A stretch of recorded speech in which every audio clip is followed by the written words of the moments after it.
I'd have to start thinking about all my belongings and packing up. I'd have to get some boxes.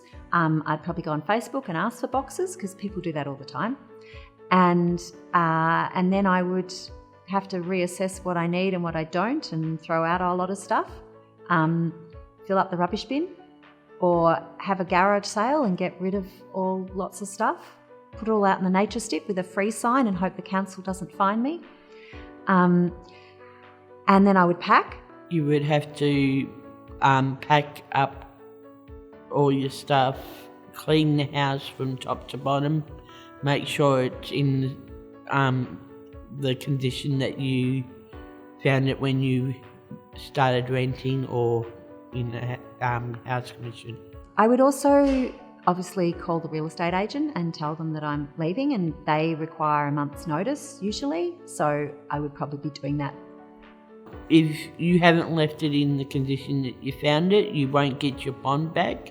So your bond is what you pay before you move in, and to get it back you have to keep it the way you found it. I make sure everything is disconnected. Okay, end of argument. And that means everything from water gets disconnected, gas gets disconnected. If there's a house phone, it gets disconnected. When the electricity, it is disconnected. There is no arguments. You might have people that can help you to move, so you can ask them to help you move, or else you've got to think about maybe hiring a truck out, and someone might be able to drive it for you if you don't have a licence, or you've got to get a removalist in, which will cost more money, to do that. But if you had people who offered to help you move, which will be the cheaper option.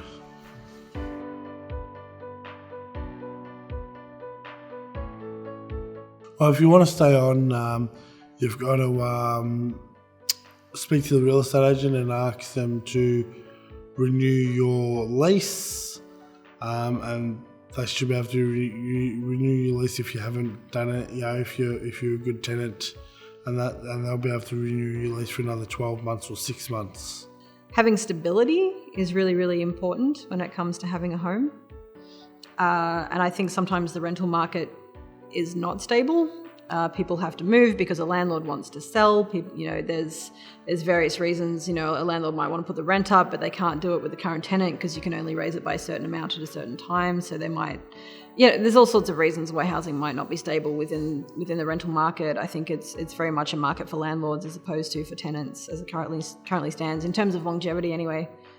If you was wanting to stay in your own place because you absolutely loved it, you like the area, it's close to shops, close to transport, close to whatever. It also depends on what lease you've got, if you have got one. Maybe a 3, a 6, 12 months, whatever. And I would, if you don't understand some of the paperwork, I would really strongly suggest you get a friend, an advocate, or somebody to help and support you to be able to go talk to the landlord or go talk to the agent if it's private rental, and be able to negotiate you continuing on as a tenant. There's been no problems, there's been no damage, the person's happy with the way you're living, the person's happy they got the rent, all this other stuff. So I can't see any problem in being able to get another lease. The only problem might be is where your rent may jump up.